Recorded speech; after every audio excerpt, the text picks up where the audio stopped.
Indian premier league ಇತಿಹಾಸದಲ್ಲಿ 5 ಬಾರಿ champion ಆಗಿರುವ ಚೆನ್ನೈ ಸೂಪರ್ ಕಿಂಗ್ಸ್ ಈ ಬಾರಿಯ 19ನೇ ಸೀಸನ್ನಲ್ಲಿ ಕಳಪೆಯ ಆರಂಭವನ್ನು ಪಡೆದುಕೊಂಡಿದೆ.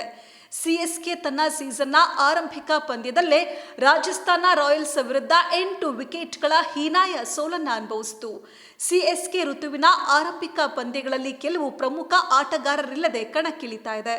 ಮುಖ್ಯವಾಗಿ ತಂಡದ ಸ್ಟಾರ್ ಪ್ಲೇಯರ್ ಮಾಜಿ ನಾಯಕ MS ಧೋನಿ IPL 2026ರ ಸೀಸನ್ನ ಮೊದಲ 2 ವಾರಗಳ ಕಾಲ ಕಣಕ್ಕಿಳಿಯೋದಿಲ್ಲ. ಅವರು ಮಂಡಿ ರಜ್ಜು ಗಾಯದಿಂದ ಬಳಲ್ತಾ ಇದ್ದು ಪುನರ್ವಸತಿಗೆ ಒಳಗಾಗಿದ್ದಾರೆ. ಪರಿಣಾಮವಾಗಿ ರಾಜಸ್ಥಾನ ರಾಯಲ್ಸ್ ವಿರುದ್ಧದ ಪಂದ್ಯಕ್ಕಾಗಿ ಅವರು ಸಿಎಸ್ಕೆ ತಂಡದೊಂದಿಗೆ ಗುವಾಹಟಿಗೆ ಪ್ರಯಾಣಿಸಲಿಲ್ಲ. ಇದರಿಂದ ಅವರ ಅಭಿಮಾನಿಗಳು ತೀವ್ರ ಬೇಸರಗೊಂಡಿದ್ರು.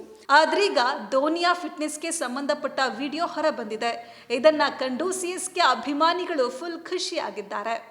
IPL 2026ರ ಸೀಸನ್ ಆರಂಭಕ್ಕೂ ಮುನ್ನ MS ಧೋನಿ ಅವರ ಫಿಟ್ನೆಸ್ ಬಗ್ಗೆ ಸಿಎಸ್ಕೆ ಬಿಡುಗಡೆ ಮಾಡಿದ ಅಧಿಕೃತ ಮಾಹಿತಿಯಲ್ಲಿ ಧೋನಿ ಅವರಿಗೆ ಕಾಲಿನ ಸ್ನಾಯು ಸೆಳೆತವಿದ್ದು ಮೊದಲ 2 ವಾರಗಳ ಕಾಲ ಅವರು ಕಣಕ್ಕಿಳಿಯಲು ಸಾಧ್ಯವಿಲ್ಲ ಅಂತ ಹೇಳಲಾಗಿತ್ತು.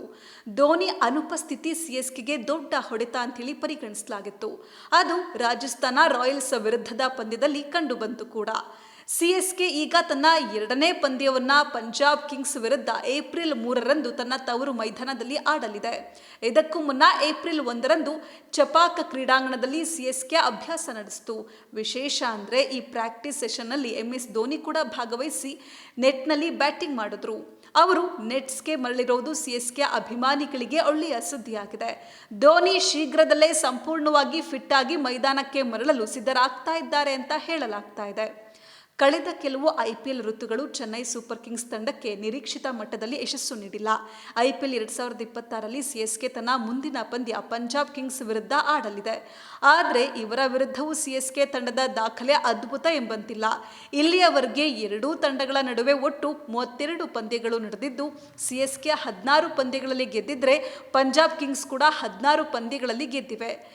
MA ಚಿದಂಬರಂ ಕ್ರೀಡಾಂಗಣದಲ್ಲಿ ಉಭಯ ತಂಡಗಳ ನಡುವೆ 9 ಪಂದ್ಯಗಳು ನಡೆದಿದ್ದು ಸಿಎಸ್ಕೆ 4 ಪಂದ್ಯಗಳಲ್ಲಿ ಗೆದ್ದಿದ್ರೆ ಪಂಜಾಬ್ ಕಿಂಗ್ಸ್ 5 ಪಂದ್ಯಗಳಲ್ಲಿ ಗೆದ್ದಿದೆ.